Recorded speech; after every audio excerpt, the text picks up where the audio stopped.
पुतुरा बाहागर को सह परिवार लोक माने जाइथिले एपटे घरे पसी चोर नेइगला सबु सुना रूपा गहना। पाटना थाना रे हेला अभियोग।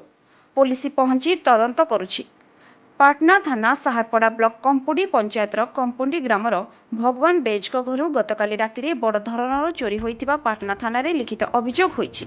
सूचना अनुसार कंपुडी ग्रामर भगवान बेज परिवार लोक माने पुतुरा बाहाघर रे जोग देबा पई मंगलवार दिन ठारू समस्ते घर छाड़ी केन्दुझर को जाइथिबा बेले घरे केही नथिबा सुजोग नै चोर माने बाहर कबाट ताला भांगी घर भितरे पसी घर भितरे थिबा एक बाक्सटी को भांगी बाक्स भितरे थिबा दुईटी सुनाहार दुईटी मुदी पांचटी तुलसी पत्र दुई हल सुना कानफुल मंगलसूत्र दुई हल रूपा पाउंजी चोरी होइथिबा पाटना थाना रे लिखित अभियोग होइछि। रातिरे भगवान बेंच को पुओ घर को आसी देखिला बेलकु तांकर घर कबाट ताला भंगा जाइथिबार देखिबाकु पाई संगे संगे तांकर पुओ से पाटना थाना को जाई लिखित अभियोग करथिले।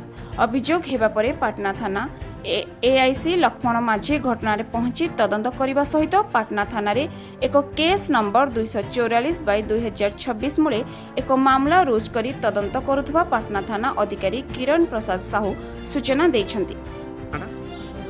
घर ककुंडी कौन जे गतकाल रात सब सुनावना चोर करके नहीं गई हजर कौन सुना थिला हार मंगलसूत्र कानफुल बहुत मेचे थिला सुना बाहर इतने केमझर केबे जाइतला मंगलवार दिन सकाले भाई पुआ आसिक देखला कांदी कांदी फोन कला समस्ते से चिन्ह तापरे राति खाइले कई सब शुइले तुरंत एही चोर मानकु धरिबाकु साधारण रे दाबी होइछि। केन्दुझर जिला प्रतिनिधि दशरथ बारिंग रिपोर्ट उत्कल न्यूज लाइव।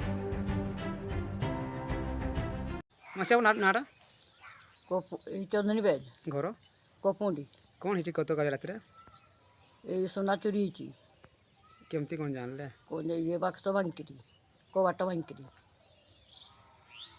घर के नहीं नाई परा बागुरिया पड़ी नाती बागर केतल केमती आसी जानले कहले से पुओ आसला बना नाती देखला घर बड़े ही अवस्था तार कौन कहले तो नाती गला थाना को ए पुलिस आसते हाँ काल आसी नथिले आज आसिले केते कौन सुना भी चोरी होइछि कहले हेइछि केते कौन सेटा पुओ कहबो नाती कहबो।